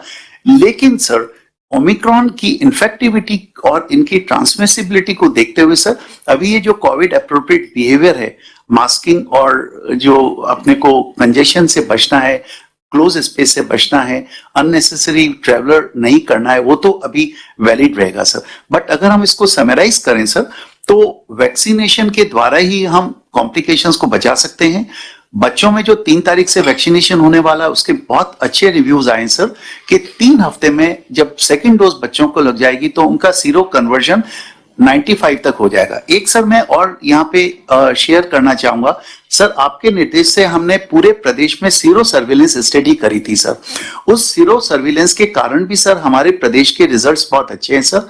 हमने पूरे प्रदेश में 14 जिलों में रूरल और अर्बन एरिया में सीरो सर्विलेंस की थी सर, और 90% पॉपुलेशन के अंदर सर हमें कोविड एंटीबॉडी पाई गई सर। इवन 74% बच्चों में, 18 साल से नीचे बच्चों में भी एंटीबॉडीज पाई गई सर। इसका तात्पर्य है सर कि हमारे प्रदेश में हर्ड इम्यूनिटी के काफी अग्रसर चल रहा है। तो अगर हम सेकेंड डोज को इंश्योर कर लेते हैं तो हमारी सेफ्टी हो जाएगी। कुछ मैं सर पेशेंट्स के बारे में फैक्ट आपको बताना चाहूंगा सर। आज की तारीख में हमारे फ्लैगशिप हॉस्पिटल में 11 कोविड के पेशेंट्स एडमिटेड हैं सर। सिर्फ 2 पेशेंट आज की तारीख में आईसीयू में है जो दोनों अनवैक्सीनेटेड है। पिछले 15 दिन में आईसीयू में कुल 5 कोविड पेशेंट्स आए थे, उनका लंग डैमेज सर 60 to 90% था और चारों अनवैक्सीनेटेड थे, लकीली ठीक हो गए। ओमिक्रॉन के सर हमारे यहाँ 22 पेशेंट एडमिट हुए थे सर। एक भी पेशेंट को ऑक्सीजन की आवश्यकता नहीं पड़ी थी सर। एक भी पेशेंट को कोई सिग्निफिकेंट लाइफ सेविंग ट्रीटमेंट की आवश्यकता नहीं पड़ी थी, क्योंकि सर वो सभी पेशेंट डबली वैक्सीनेटेड थे सर। जहां तक प्रिपेयर्डनेस का सवाल है सर, आपके निर्देशानुसार हमारी जो टोटल प्रिपेयर्डनेस है सर, आईपीडी, ओपीडी, पेशेंट का sensitisation, preparedness for all the readily available medicine etcetera, I think वो पूर्ण रूप से है sir. But probably higher antibody titre जो कि सीरो सर्विलेंस में हमें पता लगा, और वैक्सीनेशन के कारण ही सर अभी तक हम काफी सेफ है। वैक्सीनेशन की महत्ता सर बिकॉज अभी तक 50 to 60% डेल्टा एटमॉस्फेयर में प्रेजेंट है, और ये वही डेल्टा है सर जिसने अप्रैल मई में प्रॉब्लम किया था। तो ये कंफर्म हो जाता है कि वैक्सीन बहुत प्रोटेक्टिव है sir. Thank you sir. Doctor ji, जो ओमिक्रॉन जो आ रहा है, हाँ इसका भी आप जिक्र कर रहे थे। हाँ सर, हाँ। हमारे इंडिया के साइंटिस्ट क्या कह रहे हैं कि ये ओमिक्रॉन जो है हाँ एक प्रकार से एंटीबॉडी डेवलप कर रहा है या डेल्टा को काउंटर कर रहा है। हाँ सर। जो प्रताप सिंह जी ने मजाक में कहा था कि ये ओमिक्रॉन जो है मारने के लिए आया, वो सीरियस कहा था सर, मजाक में नहीं कहा था। सर आप जो खाचरिया साहब ने कहा, कुछ स्टडीज इस तरह आई हैं सर, मैंने शायद बताई भी थी सर। कुछ आर्टिकल्स हमारे जो बाइबल्स ऑफ मेडिकल जर्नल होती है सर, लैंसेट और न्यू इंग्लैंड जर्नल में, उसमें ये आया है सर कि ओमिक्रॉन वायरस इम्यूनिटी को बूस्टअप कर रहा है। उसमें 30 तरह के स्पाइक में वेरिएशन आया है, और ये boosted immunity bye Omicron delta के साइड इफेक्ट को भी कम करेगी सर। काफी वन थिंग ये पक्का हो गया है सर कि ओमिक्रॉन बॉडी में इम्यूनिटी को बढ़ा रहा है। ओमिक्रॉन सिर्फ गले और साइनसेस को अफेक्ट करता है, लंग्स में इतना डैमेज कम है sir. So definitely sir Omicron immunity status को इंप्रूव कर रहा है, ये डॉक्यूमेंटेड है, और उसी के कारण हमें डेल्टा के इन्फेक्शन के बावजूद भी सर पेशेंट क्रिटिकल नहीं हो रहे हैं। और बहुत आर्टिकल्स आए सर कि इम्यून स्टेटस जो कि डेल्टा से प्रोटेक्ट कर रही है उसको बढ़ा रहा है सर। डॉक्टर वीरेंद्र सिंह जी। नमस्कार सर। सर एक जो सवाल सबसे बड़ा है कि कितना फैल रहा है, तो यदि अपन अपने जयपुर की स्टेटिस्टिक्स देखें तो 23 तारीख को 17 पेशेंट थे और 30 तारीख को वो 180 हो गए, यानी 7 दिन में 10 गुना ज्यादा। और यदि यही स्टेटिस्टिक्स मल्टीप्लाई करती है तो 2 वीक के अंदर ये 17,000 से ज्यादा केसेज आने की आशंका हो जाती है। अब सवाल उठता है कि और जगह क्या है, तो वर्ल्ड ओवर करीब जो आज के डेटा थे, आज जो वर्ल्ड में आए वो 17 लाख केसेज पॉजिटिव आए, और जो हाईएस्ट सेकंड वेव के टाइम में 9 लाख ही थे। तो यानी वर्ल्ड ओवर टोटल वर्ल्ड के डेटा में भी डबल का इजाफा हुआ है। और अब इसमें ये है कि साहब जो मृत्यु दर क्या है, मृत्यु दर में यदि हम देखें तो मृत्यु दर में जो हाईएस्ट सिंगल डे में वर्ल्ड के अंदर हुआ वो 17,000 डेथ हुई, लेकिन आज जो डेथ थी वो 6,300 थी वर्ल्ड के अंदर, जो कि यदि हम पीछे देखें तो वो अक्टूबर 20 के अंदर हुई थी। तो यानी कि नंबर तो डबल हो गया, लेकिन जो डेथ रेट थी वो आधी से भी कम हो गई। तो ये एक तरह से इंडिकेट करता है कि डिजीज का प्रोग्रेशन ज्यादा है, लेकिन उसकी वजह से जो डेथ रेट है वो काफी कम है। अब सर यही है कि आगे क्या किया जाए, लॉकडाउन लगाया जाए नहीं लगाया जाए। यूजुअली 2 तरह की स्ट्रेटेजीज अडॉप्ट करते हैं। एक तो जैसे दिल्ली में किया, वहां पर 0.5% यदि पॉजिटिविटी रेट से ज्यादा है तो वो स्ट्रिक्ट लगाते हैं लॉकडाउन जैसी चीजें। और दूसरा ये महाराष्ट्र के अंदर वहां की 10% ऑफ बेड फिल हो जाए तो फिर ये इस तरह की स्टेप्स लेनी चाहिए। अब क्योंकि जो बिहेवियर है वायरस का वो इस तरह का लग रहा है कि शायद अभी तक माइल्ड है, लेकिन और इसके साथ के अंदर शायद हॉस्पिटल बेड वाली स्ट्रेटेजी इस समय के लिए ज्यादा उपयुक्त रहेगी। हालांकि इसके साथ वर्ड ऑफ क्वेश्चन एक जो सबसे महत्वपूर्ण है वो ये कि इसमें इस वायरस का रूप कभी भी बदल सकता है। ये बड़ी जल्दी रूप बदलने वाला वायरस है, तो वो मिलकर, क्योंकि अभी डेल्टा भी है और ये दूसरा ओमिक्रॉन भी है, तो ये दोनों मिलके यदि डेल्मिक्रॉन बनते हैं और वो यदि खतरनाक वेरिएंट बनता है तो ये कभी भी हो सकता है। तो सतर्कता बहुत ज्यादा जरूरी है लगातार वो रखने के लिए।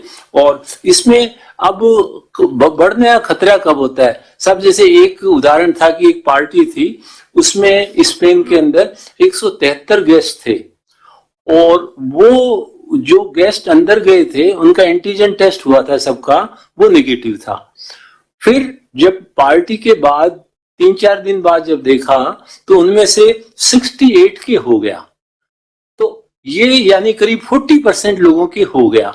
तो ये जो आज रात के जो सेलिब्रेशंस और इस तरह के हैं उसके लिए ये एक बहुत इंपॉर्टेंट चीज है कि यदि जहां तक हो सके हम न्यू ईयर घर पे मनाएं। यदि घर पे नहीं मना के आगे जाना चाहते हैं तो कम से कम बाहर, जो कि एयर कंडीशन हॉल के बजाय बाहर के रूप में मनाएं। और यदि कहीं नहीं सब अंदर मनाएंगे तो अंदर मनाएं तो कम से कम मास्क लगा के करें एंड फिजिकल एक्टिविटीज नहीं करें, जिससे कि जैसे डांस करना, सिंगिंग करना, क्योंकि उससे वायरस ज्यादा लिबरेट होता है पेशेंट से और जो लेने वाले हैं वो लोग भी ज्यादा ग्रहण करते हैं उस वायरस को।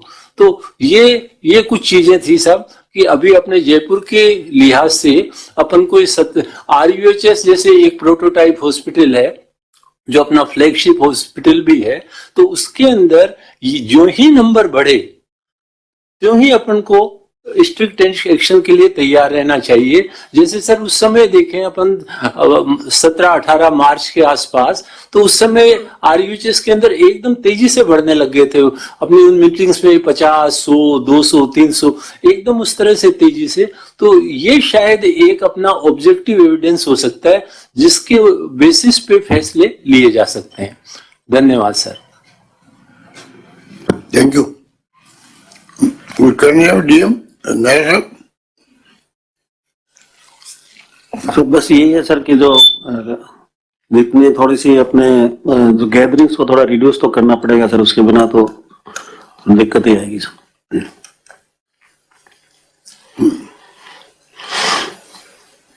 ठीक है, डॉक्टर आज पहले सुन लें, 2-3 डॉक्टर बैठे हुए हैं, आगे लग जाएगा, उसके बाद में देखते हैं क्या क्या स्टेप उठाएं। Doctor ML Gupta ji. जो केसेस बढ़े उसके कारण और उपाय दोनों पर ध्यान देना जरूरी है।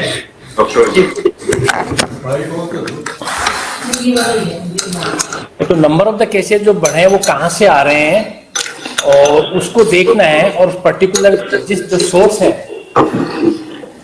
उसको अपन को टेक केयर करना होगा। अगर केसेस की रफ्तार थोड़ी बहुत भी अगर इसी प्रोपोर्शन में रहती है तो लिमिटेड रेस्ट्रिक्शन जरूरी हो सकते हैं। जैसे पर्टिकुलर जैसे ये रेस्टोरेंट्स वगैरह है तो ओपन एयर हो और लार्ज गैदरिंग को थोड़ा सा कंटेन करना पड़ सकता है। जैसा डॉक्टर भंडारी जी ने बताया, कुछ ओरल ड्रग्स अवेलेबल हैं जो माइल्ड टू मॉडरेट केसेज के लिए है, वो अपने यहाँ पर सिस्टम के अंदर डाल सकते हैं। 5 दिन का कोर्स है और ज्यादा कॉस्टली भी नहीं है, पेशेंट घर पे भी ले सकते हैं। डेल्टा और ओमिक्रॉन में कुछ सिम्टम्स उसमें ट्रीटमेंट में या मोर्टेलिटी में कोई बहुत ज्यादा वो नहीं है, उल्टा ओमिक्रॉन तो बेटर ही है। तो बहुत अपन इसका जो हाइप करते हैं कि ओमिक्रॉन आ गया डेली पेपर में, तो अननेसेसरी पैनिक होता है, तो उसको करने की कोई ज्यादा आवश्यकता नहीं लगती है। और पर्टिकुलरली प्राइवेट सेक्टर के अंदर एक कोविड वाले केसेस नहीं है, तो उन्होंने अपने जो फैसिलिटी का जो डिमार्केशन पहले कर रखा था वो लगभग अभी खत्म सा कर रखा है। तो उनको भी एहतियात करें कि भाई 10%, 15% जो भी बेड है वो ये सेपरेट फैसिलिटी कर लेते हैं, सेपरेट एरिया कर लेते हैं, वो तैयार रखें। भगवान करे जरूरत नहीं पड़े, पर इनकेस जरूरत पड़ती है तो अपन को फिर उसमें टाइम नहीं खराब हो। और ये जो ओमिक्रॉन पेशेंट्स हैं इनकी रिपोर्ट भी 8-10 दिन लग जाते हैं, और जब तक वो यूजुअली वो नेगेटिव भी हो जाते हैं उनमें आइसोलेशन का भी किसी को खास जरूरत नहीं होती। ओमिक्रॉन वाले पेशेंट जिन लोगों के पास घर पे आइसोलेशन की फैसिलिटी नहीं है उन्हीं लोगों को अपन इंस्टीट्यूशनल आइसोलेशन के बारे में सोचें। हर एक को अननेसेसरी वो आइसोलेट करके हेल्थ केयर पे अननेसेसरी बर्डन पड़े, फिर जब जरूरत पड़े तो अपन एग्जॉस्ट मिले, उससे कोई फायदा नहीं है सर। ये 2-3 चीजें मेरी तरफ से सबमिट है सर। Thank you sir. ये डॉक्टर मोनिका राठौड़।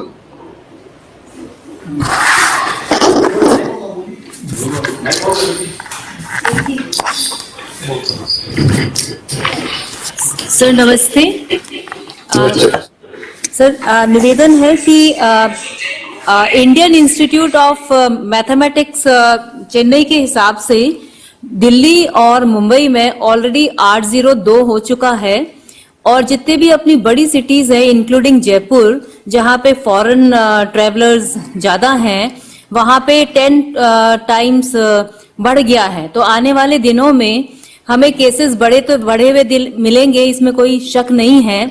लेकिन इसमें सबसे अच्छी बात यह है कि ओमिक्रॉन जो ज्यादा बढ़ा है जिसमें मेरे मतलब विचार से निवेदन है कि ये माइल्ड नहीं है लेकिन विश्वव्यापी वैक्सीनेशन और मल्टीपल वेव्स ऑफ कोरोना की वजह से हम सब इम्यून हैं, ज्यादातर लोग। इसकी वजह से इसके सिम्टम्स जो हैं माइल्ड दिख रहे हैं। और ये अफ्रीका की अगर अपन देखें तो उसमें भी ये देखा गया था कि हर 10 व्यक्ति जो मरे हैं उनमें से 9 अनवैक्सीनेटेड केसेस थे। यूके में भी अगर हम देखें तो 1/3 हॉस्पिटल एडमिशन जो था वो अनवैक्सीनेटेड केसेस में था और 309 डेथ में से केवल 40 में ही दोनों डोज वैक्सीनेशन की लगी हुई थी। सर मेरा एक और निवेदन है, जो हम बार बार चिंतित होते हैं कि वैक्सीन की एंटीबॉडी हमारे शरीर में कम होती जा रही है। सर ये बड़ा नेचुरल सा फिनोमिना है। हर वैक्सीन चाहे वो कोरोना का हो चाहे किसी भी वैक्सीन किसी भी बीमारी का हो उसमें 6 महीने के बाद में एंटीबॉडी लेवल कम होता है। लेकिन हर वैक्सीनेशन अपने शरीर में एक मेमोरी सेल छोड़ के जाता है और वो मेमोरी सेल 3 ही दिन में अगर कोई वायरस वापस आपके शरीर में प्रवेश करता है तो एंटीबॉडी को बढ़ा देता है, जबकि वायरस का लोड बढ़ने में 6 से 7 दिन लगते हैं। इसलिए एक तो ये बात, दूसरी बात वायरस जनित रोगों में टी सेल इम्यूनिटी बहुत इंपॉर्टेंट होती है जिसका टेस्ट हम नहीं करते हैं। हम अक्सर एंटीबॉडी का टेस्ट करके ही चिंतित हो जाते हैं और इस चीज से भी तथ्य से बल मिलता है कि अगर अपना वैक्सीनेशन की दोनों डोज लगी हुई है या किसी व्यक्ति को इन्फेक्शन हुआ है तो उनमें री इन्फेक्शन, पूरे विश्वव्यापी री इन्फेक्शन नगण्य है। सर अगर ऐसा होता कि एंटीबॉडी का लेवल कम हो गया है तो आज की तारीख में हमारे पास में हजारों लाखों केस री इन्फेक्शन के हो जाते, जबकि अभी भी हम अधिकतर ये देख रहे हैं कि जिनको भी इन्फेक्शन हो रहा है वो नए फ्रेश केस हैं। प्रीवियस हिस्ट्री ऑफ इन्फेक्शन बहुत ही नगण्य है। तो इन चीजों को देखते हुए हम ये मान सकते हैं कि आज की तारीख में अगर 3rd वेव आती है, जो कि आएगी ही दिख रही है, और 3rd वेव की बहुत शॉर्ट ड्यूरेशन भी रहेगा और उसका जो प्रभाव है वो भी हमें काफी कम देखने को मिलेगा और ये हॉस्पिटलाइजेशन वगैरह भी हमारे काफी कम आएंगे। सर एक चीज मैं सिर्फ इतना सा कहना चाहूंगी कि आज की तारीख में हम आगे क्या करें, तो हमें सर्विलेंस और cab Covid appropriate behaviour in दोनों पे ही काम करना पड़ेगा। इससे कोरोना भी बचेगा और आर्थिक नुकसान जो हो पाता है उसका भी बचाव होएगा। इससे ज्यादा हमें क्योंकि दोनों ही पक्षों को देखते हुए अपने को ये करने की आवश्यकता हो सकती है। सर तीसरा सर हमारा जो बचे हुए वैक्सीनेशन पे वैसे भी बहुत काम हो रखा है। तीसरा जो जीन सीक्वेंसिंग है उसमें WHO ने 23 दिसंबर को एक रिपोर्ट निकाली थी जिसमें ये कहा था एस जीन टारगेट फेलियर, जो एस जीन होती है वो डिलीट हो जाती है, तो जो SGTF है उसको हम ओमिक्रॉन का प्रॉक्सी मार्कर मान सकते हैं। तो आगे हमारी जो जीन सीक्वेंसिंग होगी उसके हम SGTF पे ज्यादा ध्यान देके उसको ओमिक्रॉन मान लें। हालांकि ये SGTF हमारी डेल्टा के अंदर भी डिलीट हो जाती है, लेकिन चूंकि हम ये मानते हैं कि 2nd वेव जब हुई थी भारत के अंदर उसमें अधिकतर केसेस हमारे डेल्टा के ही हुए थे, इसलिए आज की तारीख में अगर केस एसजीटीएफ का आता है, नया फ्रेश केस, तो उसको हमें ओमिक्रॉन मानने में एज पर WHO की रिपोर्ट कोई संकोच नहीं होना चाहिए। Thank you so much sir. Thank you. Doctor Ashok Agarwal.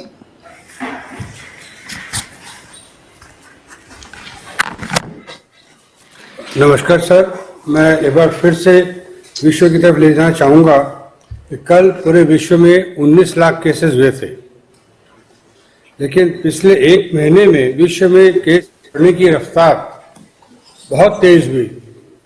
मसलन यूएसए में, अमेरिका में 10%। इसका अर्थ ये हुआ पिछले 2 साल में अमेरिका में 5.5 करोड़ केसेस हुए थे, लेकिन एक महीने में 55 लाख केसेस हो गए। मतलब 28 दिन में 10% केस ऐसे नए हो गए जो पिछले 2 साल में हुए थे। और यही हाल इंग्लैंड, फ्रांस, स्पेन में, वहाँ 20% केस 2 साल में जितने केसेस हुए थे उसके 20% केस, 20% केसेस एक महीने में हो गए। अब ये अलग अलग देशों की स्ट्रैटेजी भी हो सकती है, या मेरा मानना है कि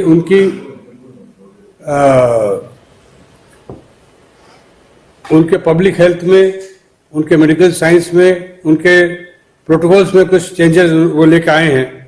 लेकिन लोगों को तो तकलीफ हो ही रही है। इसको जब मैं कंपेयर करता हूँ इंडिया से या राजस्थान से, तो इंडिया में पिछले 2 साल में जितने केसेस हुए हैं, तो वो इंडिया में पिछले एक महीने में सिर्फ 1% केसेस हुए हैं। मतलब हम अभी बहुत पीछे हैं नए केसेस आने में। लेकिन जिस स्पीड से बढ़ रहा है उस हिसाब से मुझे लग रहा है कि भारत में अगले एक महीने के अंदर कम से कम 30 से 35 लाख केसेस होंगे, कम से कम। क्यों सर? क्योंकि और देशों का अगर मैं देखता हूं, अमेरिका का, तो वहां एक महीने में 10% केसेस हुए हैं, जो कि पिछले 2 साल में जितने हुए थे। इंग्लैंड, फ्रांस और स्पेन में 20% केसेस हुए हैं एक महीने के अंदर में, जो पिछले 2 साल में जितने केसेस हुए थे। तो उस हिसाब से हिंदुस्तान में, इंडिया में हम देखें 10%, तो 30 से 35 लाख। और मुझे लगता है राजस्थान में अभी हम लोग 200-250 केस हमने कल देखे थे, 225 केस है। ये अगर 40-50 हज़ार केस हो जाए अगले एक महीने में तो कोई बड़ी बात नहीं होगी। अब इसमें से कौन से केसेस हैं, ये ओमिक्रॉन है या डेल्टा है या कोई ओमिक्रॉन का नया वेरिएंट है, इसकी हमें जानकारी नहीं है। इसकी जानकारी हमें इसलिए नहीं है क्योंकि जितने जीनोम टेस्टिंग होनी चाहिए उतनी हम कर नहीं पा रहे हैं, और शायद संभव भी नहीं है। तो मेरा तो एक ये कहना था, जैसे आपने 1 साल पहले जयपुर में जीनोम टेस्टिंग का एक लैब चालू करवा दी थी, जबकि इंडिया में शायद ही किसी स्टेट गवर्नमेंट ने इसमें शुरू की थी। हमारे यहाँ मेरे हिसाब से 2 और ऐसी लैब शुरू करनी चाहिए हमें, चाहे जोधपुर, उदयपुर में करें या और कहीं करें, जिससे कि हम ज़्यादा जीनोम टेस्टिंग करके समझ सके कि राजस्थान में क्या हो रहा है। इसी के बारे में मुझे एक और कहना है कि हमारे पास जो डेटा है, जो खासकर सेंट्रल गवर्नमेंट से या विदेशों से कहीं से आते हैं, वो डेटा हमारे राजस्थान के डेटा नहीं है। वो डेटा एक्स्ट्रापोलेटेड डेटा हैं, जो कि इंडिया के या यूएसए के और कई देशों के डेटा है। तो हमें अपने खुद के डेटा को डेवलप करना चाहिए और स्ट्रांग बनाना चाहिए। मैं सर पहले भी 1-2 बार और कह चुका इसके बारे में कि हमारे राजस्थान में पब्लिक हेल्थ के इस चीज़ के एक्सपर्ट्स के कम से कम 500 डॉक्टर्स हैं जो पीएसएम डिपार्टमेंट में काम कर रहे हैं, गवर्नमेंट में, प्राइवेट सेक्टर में काम कर रहे हैं। यदि हम उनसे एक्टिव सहायता लें, उनसे एक्टिवली उन्हें जिम्मा देवें डिस्ट्रिक्ट वाइज या तहसील वाइज, तो हमें मालूम पड़ेगा कि कौन से जिले, कौन से तहसील की, कौन से पंचायत में कैसे क्या काम हो रहा है और उसका साइंटिफिक बेसिस क्या है। अभी हम जो डेटा इकट्ठे कर रहे हैं वो जनरल डेटा इकट्ठे कर रहे हैं। और जिससे पिछली मीटिंग में सुधीर भंडारी जी ने कहा था कि भाई हम लोगों ने कुछ सीरो सर्वेलेंस की है, उससे हमें अपने डेटा मिले हैं। तो मेरा तो इस पर बहुत ज़्यादा झुकाव है कि हमें अपने डेटा को बनाकर उसको एनालाइज करना चाहिए और जहाँ पर संभावना है केसेस बढ़ने की वहाँ पर हमें कार्रवाई करनी चाहिए। सर, दो बात और कहना चाह रहा हूँ। एक तो ये है कि मेरी कुछ भिन्न राय है, वो ये है कि भी कोरोना तो आ गया है, उसमें कौन सा वेरिएंट आया है वो अखबार बता रहे, साइंटिस्ट नहीं बता रहे, क्योंकि साइंटिस्ट के पास पूरे डेटा भी नहीं। और जो पब्लिक है उनमें भय बढ़ रहा है और साथ में भय के साथ में एक गलत बात फैल रही है कि जी इस पर कोई खास बात नहीं है। तो एक तरफ तो भय बढ़ रहा है कि इतने केसेस हो गए, और दूसरी तरफ जब खुद को कुछ करना है, कहीं घूमना फिरना है, बदमाशी करनी है, तो लगता है भाई नहीं, कुछ मेरे को तो नहीं होगा कुछ। ये बात एकदम गलत है सर। हमें भय से हम बच सकते हैं तो हमारे केसेस बढ़ेंगे जरूर, स्लो बढ़े या फास्ट बढ़े वो हमारे हाथ में है। ये भी हो सकता है कि हमारे यहाँ पर केसेस जो मैं 50,000 केस कह रहा हूँ राजस्थान में, हो सकते 20,000 ही हो सकते 40,000 हो जाए, हो सकता 60,000 हो जाए। वो इस पर डिपेंड करता है कि लोगों का व्यवहार कैसा रहता है और सरकार उस पर किस तरह से उस पर बंधन बांधती है। और जिलों में केसेस कम हो रहे हैं इसका मतलब ये नहीं कि वहाँ नहीं है, इसका मतलब मैं निकालूंगा कि शायद वहाँ पर पूरी टेस्टिंग नहीं हो रही है या लोग आगे नहीं आ रहे टेस्ट करवाने के लिए कि भाई थोड़ा नज़ला हो गया है, थोड़ा जुकाम हो गया है, क्या टेस्ट कराना। तो ये जो 2% तक राजस्थान के पिछले 6 दिनों में मैंने अभी एवरेज लगाया, हमारा एवरेज 2.1% आया है पिछले 6 दिनों का। तो ये तो सर 0.5 से ऊपर पहुंचना ही नहीं चाहिए था। इसका अर्थ ये हुआ हम अभी टेस्टिंग और ट्रैकिंग में उतने जोर नहीं लगा रहे हैं। जो हमारी कैपेसिटी है राजस्थान में 1 लाख टेस्ट करने की, वो हम नहीं कर रहे हैं। तो अगर ये हमारी पॉलिसी है नहीं करना तो बात अलग है, और पॉलिसी नहीं है तो जितने टेस्ट करवा सकते हैं हमें करवा कर हमें जरूर जानना चाहिए किस केसेस कितने हैं। क्योंकि मुझे इस बात का डर है कि आज का जो डेटा है हमारे पास में सिर्फ 6% डेटा बताता है कि 6% ओमिक्रॉन है, बाकी और चीजें हैं। या तो हम ओमिक्रॉन का टेस्ट नहीं कर रहे हैं या वाकई और चीजें और कोई वायरस चल रहा है, डेल्टा ही चल रहा है। तो इसलिए मैं तो डरा हुआ हूं और मुझे लगता है कि हमें भी काफी समझदारी से काम लेना चाहिए। धन्यवाद। धन्यवाद साहब।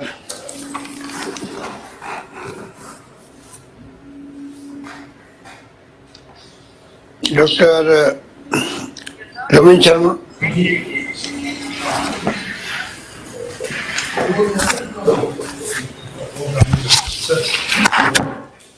नमस्कार सर। नमस्कार। अपना ध्यान सर अगर अपन दिसंबर के महीने में केंद्रित करें तो सर सबसे दिसंबर 2019 में अल्फा वेरिएंट आया सर, वो वुहान का ही स्वरूप बदला हुआ था उसका। दिसंबर 2020 में डेल्टा वेरिएंट आया, दिसंबर 2021 में ओमिक्रॉन आया सर। और अपने यहाँ ये वर्ल्ड ओवर ये फिनोमेना हुआ, उसके बाद कुछ लैग पीरियड के बाद अपनी कंट्री में भी ये सारे वायरसेस आ गए थे सर।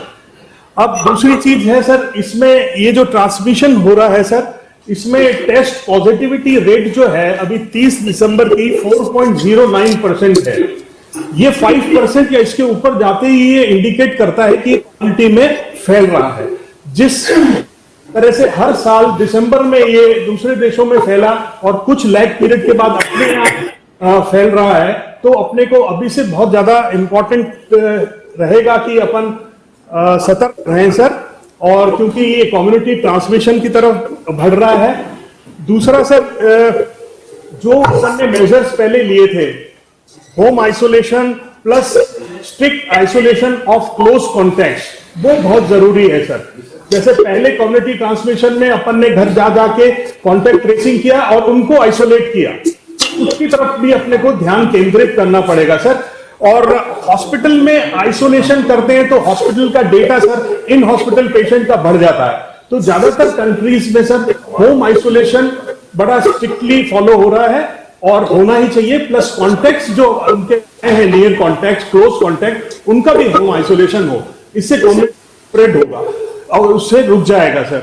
और सबसे बड़ी चिंता की बात है कि ये जैसे डॉक्टर भंडारी ने बताया कि दोनों वायरस डेल्टा प्लस ओमिक्रॉन है, तो कहीं ये म्यूटेट ना कर मिलके कहीं म्यूटेट ना कर जाए, तो इसलिए और भी ज्यादा जरूरी है कि होम आइसोलेशन पे बहुत ज्यादा ध्यान दिया जाए सर। कुछ स्टेट्स में सर इसको रोकने के लिए अभी रिसेंटली कल ही न्यूज में था कि धारा 144 लगी है सर। तो sir I think news year celebrate बाद अपन इस तरफ भी अगर कम्युनिटी ट्रांसमिशन की तरफ बढ़ रहा है, 5% पॉजिटिविटी आ रही है किसी भी डिस्ट्रिक्ट में, एरिया में, तो वहां पे सर ये स्ट्रिक्ट एनफोर्समेंट ऑफ 144 कर सकते हैं सर। और दूसरा जो बात हुई थी सर सुनामी, WHO चीफ ने बताया कि ये सुनामी बन रहा है ओमिक्रॉन प्लस डेल्टा, तो आपने बिल्कुल सही फरमाया सर, ये सुनामी होगी या एक ड्रिजलिंग होगी, बिकॉज ये ओमिक्रॉन अगर ओवरशैडो कर देता है डेल्टा को, तो अपन इसको ड्रिजलिंग ही मानेंगे, क्योंकि ये बूस्टर की तरह काम करेगा। जैसा 2-3 वीक पहले भी बात हुई थी सर, अब बॉम्बे से भी डॉक्टर्स का ये कहना है कि ये नॉर्मल खांसी जुकाम की तरह शायद हो सकता है सर। तो पहले भी बताया था सर कि ये बड़ी होपफुल सिचुएशन होगी और ये एक बूस्टर की तरह काम कर सकता है सर ओमिक्रॉन, क्योंकि सर जो पहले इन्फ्लुएंजा का जो हिस्ट्री अगर देखी जाए वायरसेस की, तो इन्फ्लुएंजा ने भी अपना रूप बदला था। शुरू में जब वो नया आया था सर पेंडेमिक इन्फ्लुएंजा, तब एक साथ बहुत डेथ्स हुई थी, उसके बाद उसने अपने धीरे धीरे रूप बदला। तो इसको बोलते हैं सिम्बायोटिक रिलेशनशिप। वायरस भी जिंदा रहना चाह रहा है सर, अगर वो होस्ट को मार देगा तो वो आगे प्रोपोगेट नहीं कर रहा, तो इसलिए स्ट्रक्चर एक सिम्बायोटिक रिलेशन, म्यूचुअल रिलेशनशिप बना लेता है। तो अगर इस तरह से होता है तो ये कोई बहुत बुरी बात नहीं होगी सर, अनलेस की म्यूटेशन हो जाए इसमें। और I think sir that's all sir, thank you doctor Abhishek Agarwal. Doctor Abhishek ji नमस्कार सर। जैसा कि वीरेंद्र सिंह सर ने बताया, अगर इंटरनेशनल डेटा को देखें तो यूएसए में सर 22% के करीब ओमिक्रॉन केसेस आ रहे हैं, जिसमें जैसे कि प्रतिदिन 5,82,000 पिछले दिन 5,82,000 केस आए थे, तो उसमें से करीब 74,000 के करीब पेशेंट एडमिट हो रहे हैं। और अगर यूके का सर, यूके में 2 लाख से ऊपर केस आ रहे हैं सर प्रतिदिन, लेकिन उसमें ओमिक्रॉन का प्रतिशत 60% से भी अधिक है। यूएसए का डेटा देखें तो यूएसए में 5% से कम हॉस्पिटलाइजेशन रेट है। तो एक तरह से साइन है कि अगर ओमिक्रॉन अगर डोमिनेंट वायरस रहता है तो हॉस्पिटलाइजेशन रेट कम होगी, डेथ रेट भी कम होगी सर। तो अभी सर जैसे अपना जयपुर का या राजस्थान का डेटा देखें तो अभी जब तक हमें हॉस्पिटलाइजेशन डेटा नहीं मिलता है, जब तक हमें नहीं पता चलता कि कितने %